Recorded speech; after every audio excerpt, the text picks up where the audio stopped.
মা বোনেরা, আম্মারা, বাবা যদি মৃত্যুর সঞ্জ হয়ে যায়, বাবা যদি মৃত্যুর জন্য ছটফট করে, আব্বা মনে রাখবেন রে, সেই বেটির কলিজা কত কান্দে রে। যখন ঠিক না ঠিক। আমার নবী ইন্তেকালের আগে বিশ্ব নবীর কাছ থেকে ফাতেমা নড়ে না, একটু সময় খালি নড়ে দৌড়ে চলে গেছেন। এমন সময় ফাতেমার মন ওই ঘরে থাকে না, দৌড়ি দৌড়ি আসি ফাতেমা নবীর দরজায় খাড়া হলেন। এমন সময় নবী ফুসফুস করে কিসের বা গল্প করে। আমার মা আয়েশা হযরতে ফাতেমাতুল জহিরা খাড়া হয়ে গেলেন। আব্বাকে এখনই তুই গেলাম, কে গো ঘরে গল্প করে গো। ওই সময় ফাতেমা দোকান সাথে বললে, আব্বা আমাকে এখন আপনাকে একাই তুলে গেলাম, আব্বা এখন কার সাথে গল্প করলেন, কে গো তোমার সাথে গল্প করলো। নবী বলেতে ভয় পায়, ফাতেমা কষ্ট পাবে নাকি, বারবার বলে, মা কেন তুমি বলো। আব্বা গো আমি দরজাতেই শুনলাম তোমার সাথে সালাম কালাম হইতেছে, গল্প করেছেন, ওই লোকটা কে গো, কোন দিকে চলে গেল। রাসূল বলল, মা গো ফাতেমা, যে লোকটা আমার কাছে আসছে রে মা, রে বেটি রে, ওই লোকটাকে তুমি জানো না, দুনিয়ার বুকে বাপকে কাঢ়ি নিয়ে চিরকালের জন্য বেটিকে দিতে পারে না। জীবনে বাবার মুখ ওই বেটি দেখতে পারে না। আব্বাকে রে বেটি, ওই মানুষ আমার কাছে আসছে রে, যাই দুনিয়ার বুকে কারি নিয়ে নারীকে চিরকালের জন্য বিধবা বানিয়ে দেয়। বেটি তুমি জানো না, আজরাইল আমার কাছে আসি গেল। ফাতেমা কান্দি বলে, আব্বা আমি না, আজরাইল আমি চাইতে দিব না গো, আমার মনে আশা আছে। আব্বা তোমার মৃত্যুর আগে আমার কয়টা প্রশ্ন আছে, আব্বা আমাকে না বলা পর্যন্ত আমি তোমাকে সামনে আজরাইল আসতে দেব না। জান্নাতের রানী, সবাই কোন জান্নাতের রানী নবী নন্দিনী মা ফাতেমা জহিরা।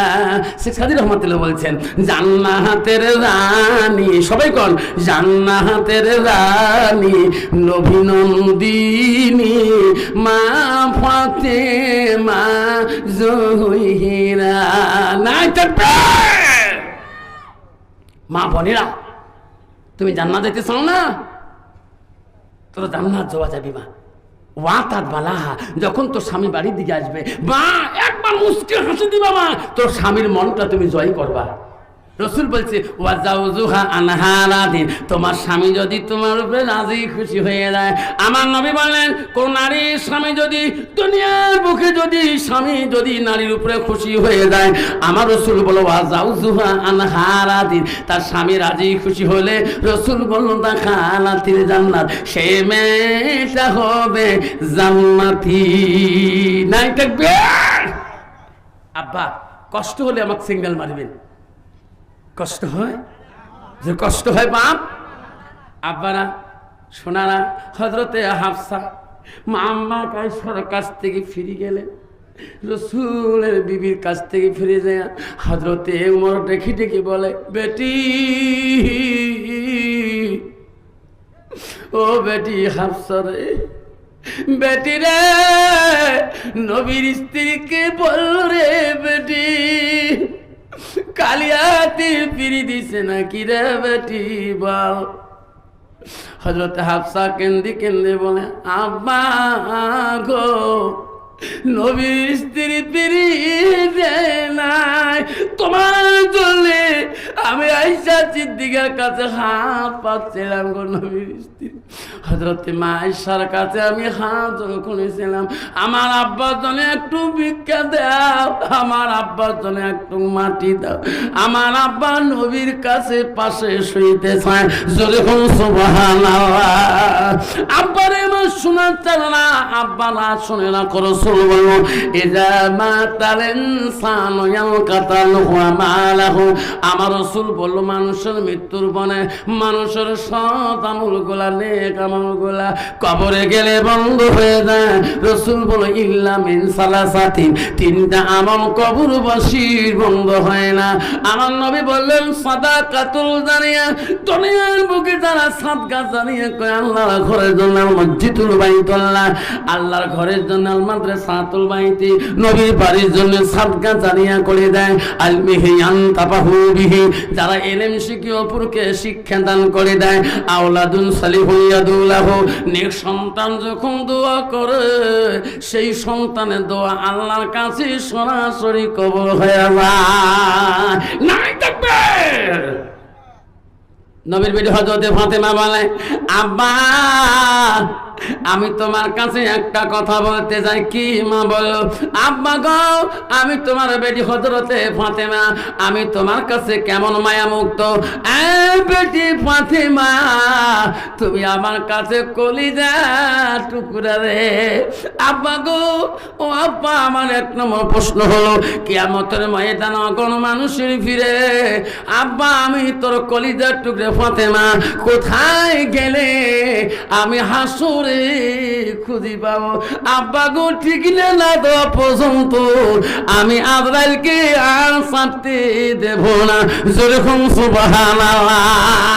নাই তাকবীর। কন্ত বাবা আমার মতো মেয়ে বলতে পারবে, আমার মতো ছেলে বলতে পারবে আজরাইলকে ছাড়তে দেব না? পারবে? ফাতেমা বলছে আব্বা বলি দেন হাসরের ময়দানে অগণন ভিড়ের মানুষের ভিতরে কোথায় গেলে তোমার আমি দেখা পাবো? আব্বা গো আমি তোমার কলিজার টুকরা, আমি তো দেখতে পারবো না। নবী বলছে ফাতেমা ফাতেমা রে কান্দিস না রে বেটি, আমি এমন জায়গা ঠিক নিয়ে যাই ও বেটি রে, পৃথিবীতে আল্লাহ কোন নবীকে আল্লাহ হাউজে কাউসারের পানি দান করে নাই। এ বেটি হাসরের ময়দানে আমার গুনাহগার বান্দা পানির জলে পিপে যায় যাবে রে, কলিজা পেটে যাবে। পানি পানি বলে কাঁদবে, ওই দিন এক পেয়ালা পানি দেনওয়ালা কেউ থাকবে না। আমি আমার নবী আমার গুনাহগার উম্মতের জন্য আমি হাউজে কাউসারের পানি নিয়ে হাসরের ময়দানে দৌড় দিব রে বেটি। লক্ষ্য করবা যে মানুষটাতে হাউজে কাউসারের পানির পেয়ালা আছে সেই মানুষটা আমি তোর আব্বা হব। জোরে বলুন সুবহানাল্লাহ। আব্বা হাউজে কাউসারে পানি দিতে যদি দেখা না পান কোন জায়গা দেখা হবে? আব্বা গো ঠিকানাটা দিয়ে যাও। রবি বলছে বেটি বেটি 2 নম্বর ঠিকানা হলো তুমি ফুলছেড়াতে খাঁটার দিকে যাইও। আব্বারে ফুলছেড়ার খানে যদি দেখা না হয় আব্বা আমি আর কোন জায়গায় গেলে তোমার সাথে দেখা করতে পারবো? আমি বলতে বেটি তুমি মিজানের নেক বদির পাল্লার কাছে যাইও। ও বেটি রে নেক বদির পাল্লার কাছে তুমি একবার যাবা, সেই জায়গাও তোমার দেখা হইতে পারে। আব্বা ফুলছেড়াতে ওই পাল্লা ওই জায়গায় দেখা না হলে নেক বদির পাল্লায় দেখা না হলে আর কোথায় দেখা হবে?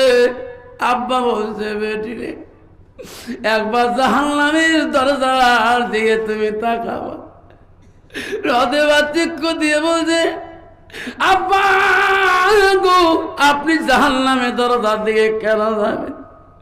নবী বলছে বেটি আমি নবী থাকাকালীন আমার গুনাহগার উম্মতকে আমি জাহান্নাম যেতে দেব না।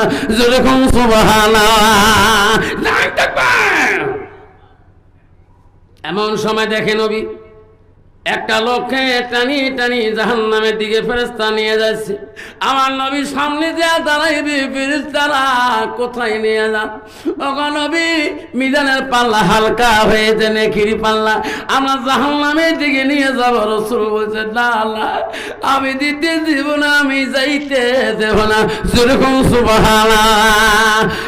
ফেরেশতারে ইনাকে নেকবদির পালা ওজন করেছেন, আমি রাসূল ওখানে ছিলাম না, আমার সামনে আরেকবার ওজন দাও, আমি নবী দেখবো রে। নেকির পাল্লা হালকা হয়ে গেলে আমার সামনে তোরা জাহান্নামে দিবেন, আমি সহ্য করব, আমার সামনে ওজন না দেখা পর্যন্ত আমি যেতে দেব না। আমার রাসূলের কাছে আবার ওই লোকটাকে টেনে টেনে ফেরেশতারা মিজানের পাল্লার মধ্যে তুলে দেবে। আমার রাসূল একটা কাগজের টুকরা ওই লোকটার দিকে আস্তে করে ফেলিয়া দেবে। দেখে আগে উজুরের পাল্লা নেকির পাল্লা হালকা ছিল, এখন নেকির পাল্লা 2 গুণ বেশি হয়ে গেল। ফেরেশতা বলবে আল্লাহ, অল্প আমি লোকটা অল্প আগে ওজন করলাম, নেকির পাল্লা কিছুই নাই, এখন দেখা যায় নেকির পাল্লা 2 গুণ বেশি। যেরকম সুবহানাল্লাহ।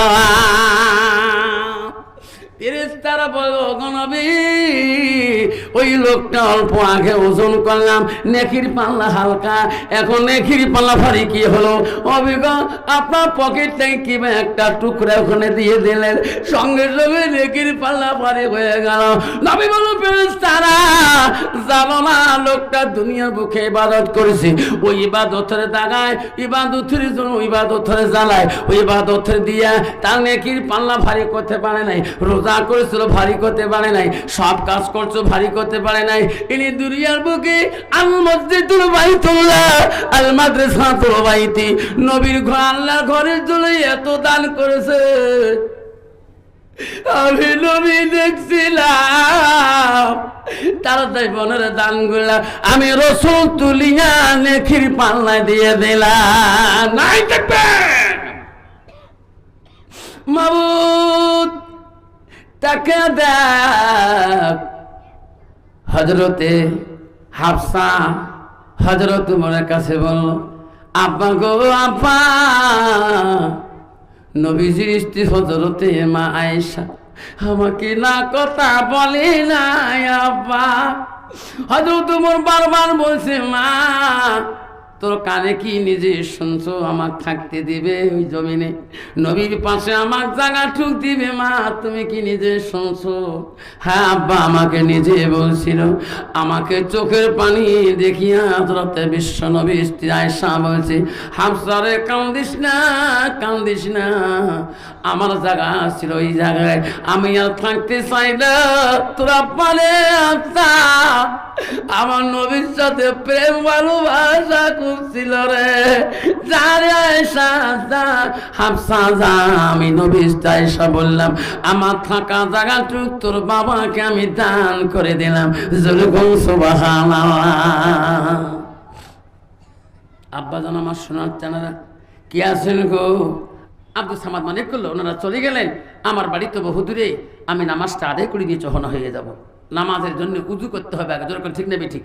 আব্দুল সামাদ উজুখানায় চলে গেলেন, উজুর পানি হাতে নিছেন, এমন সময় একটা আওয়াজ, রচিকুর আওয়াজ, আমাকে বাঁচান, আমাকে বাঁচান, আমাকে শেষ করে দিল। আব্দুল সামাদ বলল, সব মুসল্লি বাড়ি গেল, এটা কে চিৎকার দেয় মসজিদের পিছনে? উজুর খানা থেকে উজু বন্ধ করে দিয়ে পিছনে মসজিদের পিছনে দেয়া দেখে একটা মানুষকে আর একটা মানুষকে ঘোড়ার পিছের থেকে নামিয়ে এই লোকটাকে জবাই করতেছে। আব্দুল সামাদ অনুরোধ করলো, ভাই এই জিন্দা মানুষকে তুমি কেন জবাই করো? এই পাপের ভাগ তুমি কেন নেও ভাই? আমাকে দেখিস তুমি মাফ করে দাও ভাই। বলতে না বলতে লোকটাকে দোখণ্ড করে ওখানে ফেলে দিয়ে উঠে ঘোড়ার পিছনে লোকটা চলিয়ে গেলেন। লোকটাকে আর পাত্তা পেল না। আব্দুল সামাদ তো বিদেশি মানুষ, মসজিদের বারান্দা এসে চিৎকার দিল, ভাই ভাই গ্রামের মানুষ, মুসাল্লি ভাইরা, ভাই মুত্তাকিন ভাইরা বাড়ি চলে গেলেন, তোমার সমাজের মধ্যে একটা মানুষ খুন হয়ে গেল, ভাই আমি তো চিনি না কোন মানুষ, তোরা দেখি যাও। লোকটা পালে চলে গেল। গ্রামের মানুষ যদি সময় নামাজ পড়ি বাড়ি যায়, আমার যদি চিৎকার শোনে লোকরা আসবে কিনা? সবাই এসে গেল, লোকটাকে দেখি আসলাম, কে চিৎকার দেয়? সবাই এসে দেখে ওই লোকটা যেটাকে ছাড়ি গেলাম, বিদেশি মানুষ। কি হলো ভাইরে তোমার? কয় হুজুর তোমার মসজিদের পিছনে একটা লোক খুন হয়ে গেল, একটা লোক ঘোড়ার পিষ্টে চড়ি লোকটা মার্ডার করে গেল। লোকটাকে চিনি না, আমি এত অনুরোধ করলাম, আমার কথা মানল না। সবাই গ্রামের লোক পানালো, যে দেখে অন্য মানুষ না, ওনাদের গ্রামের একটা চিনক্ত মানুষকে খুন করে গেছে। সবাই বলে, যুবক রে তুমি চিৎকার দাও, তোমার গার মধ্যে কেন রক্ত দাগ? তোমার শরীর মধ্যে কেন রক্ত? তোমার জোলার মধ্যে কেন রক্ত? তুমি খুন করি চালাকি করেছ, করতেছে নাকি? না না, আমি চুন করে চালাকি করি নাই। তাহলে তোমার ব্যাগের মধ্যে রক্ত কেন? তোমার গার মধ্যে রক্ত রসিটা কেন? তোমার শরীর মধ্যে রক্ত দাগ কেন? কইছে ভাই রে, আমি একটা মদিনার কসাই, আমি হালাল বস্তু কুরবানি করি, আমি দুম্বা কুরবানি করি, আমি উট কুরবানি করি, আমি একজন মদিনার কসাই। আমি বাড়ি থেকে চলে যাব, আমার মাকে আমি ওয়াদা দিয়েছি, আমার আজকে মার কথা মনে পড়েছে, আমি কোনো খুন করা জানি না। সবাই বলে মিথ্যা কথা, তুমি মুত্তাকিন, তুমি আল্লাহওয়ালা রূপ ধারণ নিয়ে আমার সমাজের মানুষ থেকে তুমি কতল করে দিলা। সবাই বলল ধরো এনাকে পিঠাই করো, এনাকে মারো, এনাকে নামাজি বলি কেউ গণ্য করো না। সবাই পেটাই শুরু করে দিল, মসজিদের জমিনে ফেলিয়া দিল, পিঠতে পিঠতে সবাই ক্লান্ত বাড়ে দিল। আব্দুল সামাদ বলল মাইরে আমাকে মারো না ভাই, আমি খুনি না, আমি খুনি না, আমাকে কেন তোরা মারো? আমি একজন সেই কসাই, আমি মদিনার মক্কার জমিনের হাওয়ান আমি কুরবানি করি। সবাই বলে তোর মিথ্যা কথা, তোর কথা চলবে না। মারতে মারতে আব্দুল সামাদকে মসজিদের জমিনের মধ্যে ফেলিয়া দিল। সবার কাছে অনুরোধ করলো ভাই রে, আমার জীবনটা দাও, ভিক্ষা দাও, আমার কেউ নাই দুনিয়ার বুকে, আমার ভাই নাই রে ভাই, আমার বোন নাই, আমার আব্বা নাই, দুনিয়ার বুকে আপন জন্ম দিয়ে একটা আমার মা বাঁচিয়েছে রে ভাই, মনে শেষ করেন না, আমার মাটাকে একবার তোরা দেখতে দাও, মরণের আগে রে ভাই আমার মাটাকে একবার দেখতে দে রে ভাই। সবাই বললো আমরা তোর মা দেখতে দেব না। কেন? আমার দেশের বাদশা আছে, আমার দেশের খলিফা আছে, নাই বিচার বাদশার কাছে নিয়ে যাব। তুমি একটা জিন্দা মানুষকে খুন করো, আমার মতন সমাজের পাড়ার মানুষ সাক্ষী দিলে তোকে কেউ রেহাই দিবে না, বাদশাও রেহাই দিবে না। সবাই হাতে পানি ধরে রশি লাগিয়া খেচড়ি নিয়ে গেলেন বাদশার দরবারে। বাদশা মহারাজ কেন আমাকে নাই বিচার করে দাও, এই মানুষটা মসজিদে নামাজ পড়ে আসি, আমার পাড়ার গ্রামে একটা দামি মানুষকে খুন করে দিয়েছে, তার গায়ের মধ্যে রক্তর দাগ, চুড়ির মধ্যে রক্তর দাগ, তার ঝোলার মধ্যে রক্তর দাগ। ও মা বোনেরা, আব্দুল সামাদ মার কাছে ডাকতেছে। মা নামাজ শেষ করিয়া দরজা খুলি দেখে আব্দুল সামাদের কপাল পাতা, মাথা ফেটে গেছে। মা দেখলো রে মাথা দিয়ে রক্ত পড়ছে, গা দিয়ে রক্ত পড়ছে। মা বলছে আব্দুল সামাদ মালিক, তুমি বলছো মা আমি মদিনা কসাইগিরি করি, বাবা রে তোর কপাল ফাটা কেন, মাথা ফাটা কেন, গা দিয়ে তো রক্ত কেন, বাবা তুমি কি অপরাধী করলি? মার কাছে কাঁদি কাঁদি বলে মা গো আমি বড় বাদশার অপরাধী আসামি, মা কেমন দোয়া করিস মা, আমি বিনা মার্ডারে বিনা খুনিতে আমি খুনির আসামি হয়েছি মা, আমি বাদশার কাছে মা গো অল্প টাইম চেয়েছি তোর মুখটা দেখার জন্য, আমাকে মাফ করে দিয়ে রে মা, তোমার বুকের দুধ খেয়েছি মা, জীবনে কত ঋণ আছি মা, আমাকে মাফ করে দে, মাফ করি দে দে রে মা, মাফ করি দে, তুমি জানা কেউ নাই মা পৃথিবীর জমিনে। মা দেখছি সন্তান আমার আলেম, এত বড় এলেমের বিদ্বেষ দড়িয়ে নিয়ে আজকে উনি খুনির আসামি হয়ে গেলেন। মাফ করি দে রে মা, মাফ করি দে গো মা, মাফ করি দে, বাসার কাছে সময় চাষি মা তোমারে জন্যে, বাসার কাছে সময় চাষি রে মা তোমার জন্যে। মা কয় বেটা যা মাফ করে দিলাম। বেটা তুই যদি সত্যি করে মানুষকে খুন করেছিস, আমি মা তোকে বলে গেলাম খুনের বদলা দুনিয়ায় পাবি। আর যদি মার কাছে মিথ্যা না বলে, সত্য কথা না বলেও, আর যদি খুন করো নাই, মা বললো যা আব্দুল সামাদ তোকে আদেশ করলাম যা, কিন্তু খুন করছিস খুনের বদলা পাবি, আর যদি খুন করিস নাই আমি মা এখন দোয়া শুরু করে দেবো, দেশের বাদশা কেন, দেশের জমিদার কেন, দেশের যত জজ হোক না কেন, তো কেউ খুন করতে পারবে না। যা, আমি তোর মা আশীর্বাদ দিলাম। আব্দুল সামাদকে টেনে টেনে নিয়ে গেলেন। নিয়ে যাওয়ার পরে বাদশা বলল, ইনার মা দেখা হয়েছে? হ্যাঁ। ঘাতক, রেডি করো ছুরি। ঘাতক, আমার হাতে তরোয়ালটা দাও। এত বড় খুনি মুসাল্লিগিরি দেখে মানুষকে দুনিয়া অপরাধী করে, খুন করে, আমি এইরকম খুনিকে কতলে বদল কতল করে দেব। ছুরিটা যখন বাদশা নিয়ে আব্দুল সামাদের খণ্ড দুখণ্ড করবে, হাত তোলার সাথে সাথে এমন সময় একটা লোক দ্রুত বেগে আসিয়ে বাদশার হাতের ছুরিটা কেড়ে নিয়ে বলছে, মহারাজ কাক খুন করেন? আমাকে খুন করো। যতক্ষণ সুবহানাল্লাহ। বাদশা বলছে, তুমি কে? কে তুমি? আমার হাতের তরোয়াল কেড়ে নিলি? মহারাজ, ওই মসজিদের পিছনে খুনিরা স্বামী আমি। মহারাজ, খুন করি বহু দূর গেছিলাম ঘোড়া ধরি, যত দূরে যাই কেবা আমাকে ডাকে ডাকে বলে, দূরে সে কত দূরাবি, হাসর ময়দানে তোর পালার মতন রাস্তা থাকবে না। কত লুকাইবি কাল কিয়ামতের ময়দানে। এই হাত রাইরিহীন, এই হাত তোর সাক্ষী হয়ে যাবে, ওয়াইনিহীন তো সাক্ষী হয়ে যাবে, আর পালার মতন হাসরে কোনো বুদ্ধি থাকবে না। মহারাজ, যত দূরে যায় আমার কানের মধ্যে আওয়াজটা আসিয়ে যায়। আমি তখন বলি, আল্লাহ দুনিয়ার আসামি দুনিয়া হব, আল্লাহ তোর পরকালের আসামি আমি হইতে চাই না। আবার আমি ঘোড়াটা নিয়ে ওই মসজিদের যেখানে মাদান করে গেছি, আমি সেই জায়গায় হাজির হয়ে যাই। আসি শুনি আমার পরিবর্তে এই লোকটাকে বড় অন্যায় অপরাধ হয়েছে। মহারাজ গো, আমি চিনি না, মা বড় বুজুর্গ মেয়ে, এটার ভালো নেবে, এটাকে যদি খুন করে দেন এনার মার অভিশাপে আমি দুনিয়ার মধ্যে ধ্বংস হয়ে যাব। মহারাজ ছাড়ি দেন, আব্দুল সামাদকে ছাড়ি দেন, আমি তোমার আসল খুনের আসামি। যেরকম নাই থাকবি, নাই থাকবে। আমার মা বোনের আম্মারা, আব্দুল সামাদ খুনে যখন শেষ হলো না, আসল আসামি পৌঁছে গেল।